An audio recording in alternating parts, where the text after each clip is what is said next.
आज हम लोग पढ़ने जा रहे हैं जिस रोचक और दुरूह विषय को। ये केवल हम लोगों के लिए नहीं, पूरे भारत के लिए शिक्षा के लिए उपादेय है। हिंदी हमारी मातृभाषा है, हिंदी हमारी राष्ट्रभाषा भी है, लेकिन उसके पश्चात भी बहुत कम हमारे ऐसे विद्यार्थी होते हैं या हमारे विद्वजन भी होते हैं जिनका ध्यान नहीं होता है कि हिंदी की वर्णमाला में वर्णों का उच्चारण क्या होता है। हम प्रथम कक्षा से लेकर के और एमए तक या संभवतः पीएचडी में भी हमारे बहुत सारे मित्र या विद्वान शिष्य पीएचडी भी कर रहे हैं वर्ण पर या फिर भाषा विज्ञान पर, किंतु उनकी पकड़ उसमें बहुत अच्छी नहीं है। हिंदी हम जैसा जानते हैं संस्कृत से इसकी उत्पत्ति हुई है, किंतु इसके उच्चारण और संस्कृत उच्चारण में थोड़ी सी विषमता है, अन्यथा अधिकांश वर्णों का उच्चारण बिल्कुल समान रूप से होता है। हिंदी एक ऐसी भाषा है जिसे जैसे हम बोलते हैं वैसे ही लिखते हैं, और इसीलिए आज मेरा विषय होगा वर्णमाला। क्योंकि यह हिंदी की वर्णमाला है, इसलिए इसे हम लोग हिंदी की वर्णमाला कहें तो अनुचित नहीं होगा। और वर्णों का उच्चारण कहें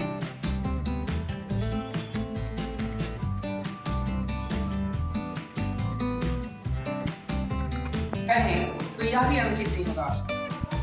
हमारे कोई विद्यार्थी क्या ये बताएंगे क से लेके ह तक के वर्णों को यदि पढ़ना हो तो उसे क्या पढ़ेंगे? कोई पढ़ के बताओ। हाँ बताओ, क से ह तक पढ़ के सुनाना है। हाँ चल पढ़ो। स्टार्ट। हाँ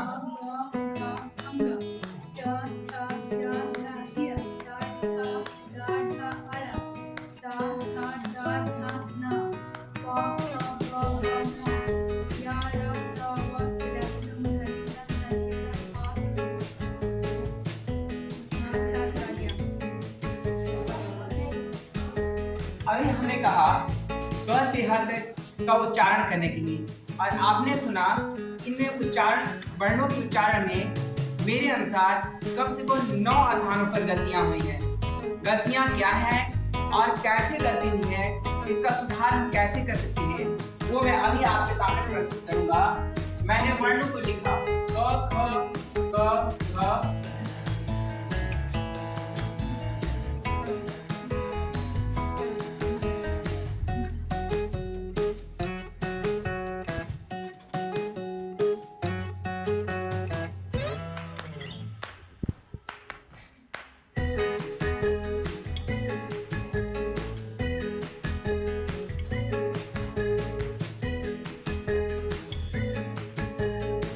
मैंने केवल क से ह तक उच्चारण करने के लिए कहा। आपने उच्चारण में छ, त्र और य ये भी जोड़ा, मेरे अनुसार ये भी गलत हुई। मैंने क से ह तक उच्चारण करने के लिए कहा, और यदि आपने 3 वर्णों का अधिक उच्चारण किया तो ये 3 गलतियां तो स्वतः हो गई। आपने इसका उच्चारण अंग किया, लेकिन अंग ऐसे लिखा जाता है, इसलिए अंग का उच्चारण गलत हुआ। आपने इसका उच्चारण इया किया, लेकिन इया का उच्चारण ये गलत है। गलत क्यों है ये मैं अभी बताऊंगा। इसका उच्चारण आपने औड़ किया, लेकिन इस औड़ शब्द में ये मूल अक्षर का उच्चारण बिल्कुल भी नहीं आया। औड़ में ये बिल्कुल भी नहीं आता है। आपने इसका उच्चारण तालाबे स किया, तालाबे स किया, जो कि इसका उच्चारण नहीं है। आपने इसका मूर्धन्य स किया, जो कि गलत है। आपने इसको दंती स कहा, जो गलत है। यदि इसको हम सही मान लेते हैं तो यदि हम इसको तालाबे से करते हैं तब तो मुझे इस शब्द को तालाबे संकर कहना चाहिए।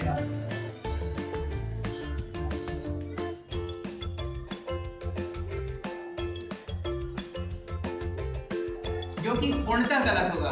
यदि मैं शंकर के स्थान पर तालाबे शंकर कहूँ तो इसका तालाब तो इसका अपमान ही अपमान होगा। भोलेनाथ पर्वत पर तपस्या करते हैं, किसी तालाब में डूब के तपस्या करते हुए किसी ने न तो सुना है और न किसी ने देखा है न जाना है। शंकर भगवान कष्टों का शमन करते हैं, न कि वे शंकर हैं। यदि आपने पढ़ा है विज्ञान में तो आपको पता होगा शंकर का तात्पर्य क्या होता है। शंकर का अर्थ होता है दोगली नस्ल का, जिसको हम लोग हाइब्रिड कहते हैं। और हमारे भोलेनाथ जिनके जन्म और मृत्यु के बारे में तो न कोई अनुमान लगा सकता है न कोई इनके बारे में कोई जान सकता है, इसलिए शंकर के स्थान पर शंकर कहना अपने आप में ही एक बहुत बड़ा अपमान है। वैसे ही यदि मैं इसको मूर्धन्य सा कहूँ तो फिर इसको हमें क्या कहना होगा, जिसका हम लोग प्रयोग करते हैं तब तक मूर्धन्य स ठम कहना पड़ेगा, जबकि शब्द का अर्थ ही नहीं निकलेगा। यानी कि ठम की जगह पर मुझे मूर्धन्य स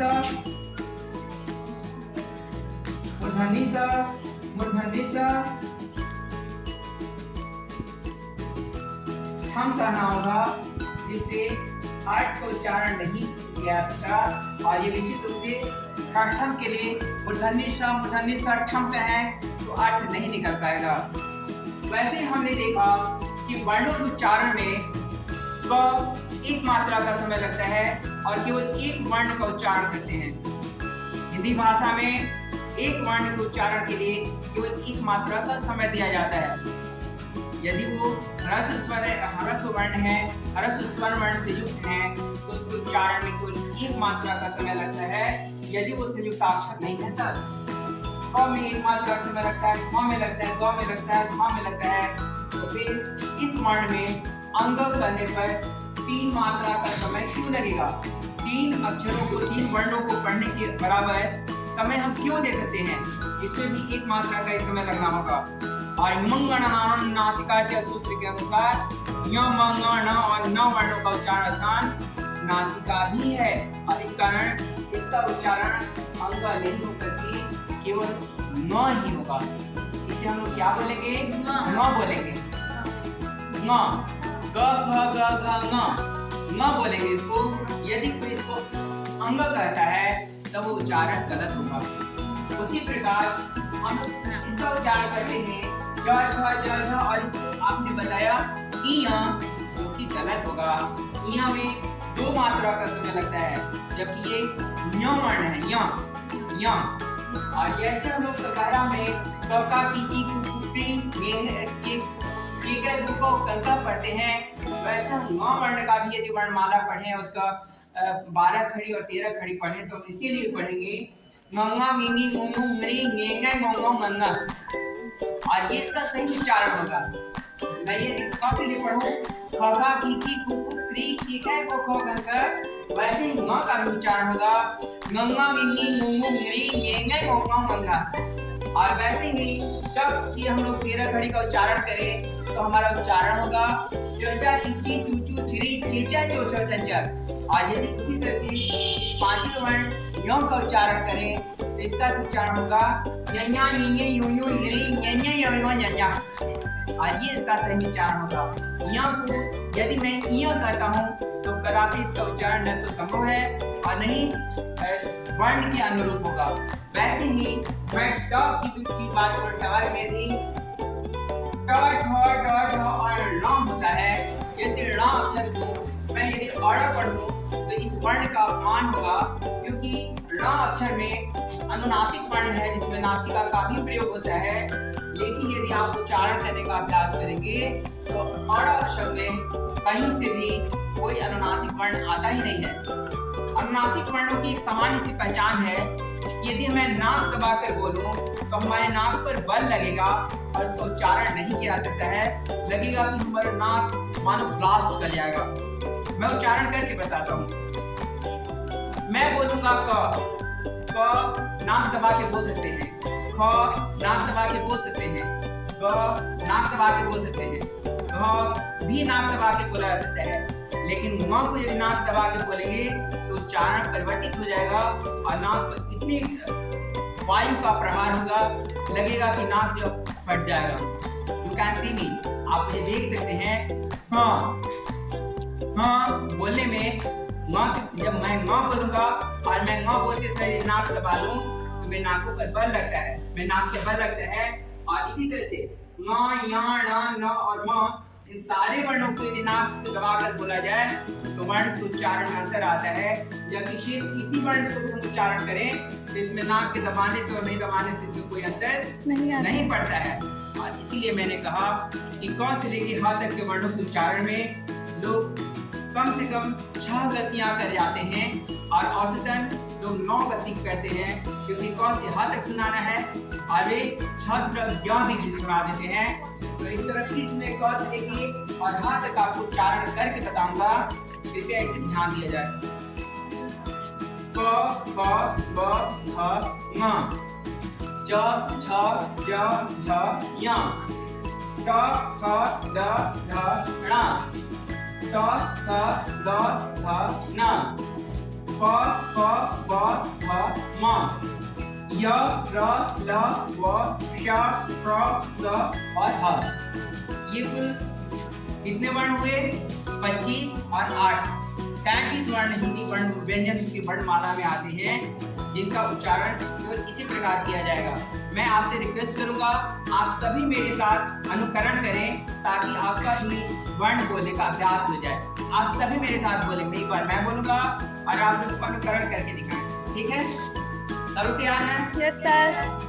क, ख, ग, घ, ङ, क, ख, ग, घ, न, च, छ, ज, झ, ञ, च, छ, ज, झ, ञ, ट, ठ, ड, ढ, ण, ट, ठ, ड, ढ, ण, त, थ, द, ध, न, त, थ, द, ध, न, प, फ, ब, भ, म, प, फ, ब, भ, म, य, र, ल, व, श, प्र, स, ह। य, र, ल, व, श, ठीक है। और इसमें जो अंतिम 3 वर्ण है ना, अंतिम 3 वर्ण तीनों प्र, उसका उच्चारण मैं फिर से बताता हूँ। इसका उच्चारण तालु से होता है, यानी कि उन्हीं स्थानों से जहाँ से पूरी चवर्ग का उच्चारण होता है। च, छ, ज, झ, ञ का जहाँ से उच्चारण होता है, हमारी जीवा उस स्थान को थोड़ा सा स्पर्श करती, ईशत स्पर्श करती है और हम लोग श का उच्चारण कर पाते हैं। श, ये वर्ण है श। इस वर्ण को उच्चारण करने के लिए हमें मूर्धा का सहारा लेना पड़ता है। हमारी उच्चारण स्थान में मेरी जीवा उसी उच्चारण स्थान की ओर जाती है जो ट, ठ, ड, ढ, न के उच्चारण होता है, और इसको हम लोग जीभ मोड़ करके बोल सकते हैं। जीभ को मूर्धा की ओर मोड़ेंगे और तब में हमारा जो उच्चारण होगा वो स का वो स उच्चारण में प्र सुनाई देगा और इसका सही उच्चारण प्र ही होता है। क्या होगा इसका उच्चारण? प्र। क्या बोलेंगे? प्र बोलेंगे। और ये अंतिम दंत स है, जिसके उच्चारण करने में हमारी जीभ दांत को जाकर थोड़ा सा स्पर्श करती है और इसको इसीलिए दंत स भी कहा जाता है। और इतना ही करके मैं आज का आपका वीडियो समाप्त करता हूँ। मुझे विश्वास है यह वीडियो आप लोगों के लिए बहुत उपादेय होगा और बहुत लाभदायक होगा।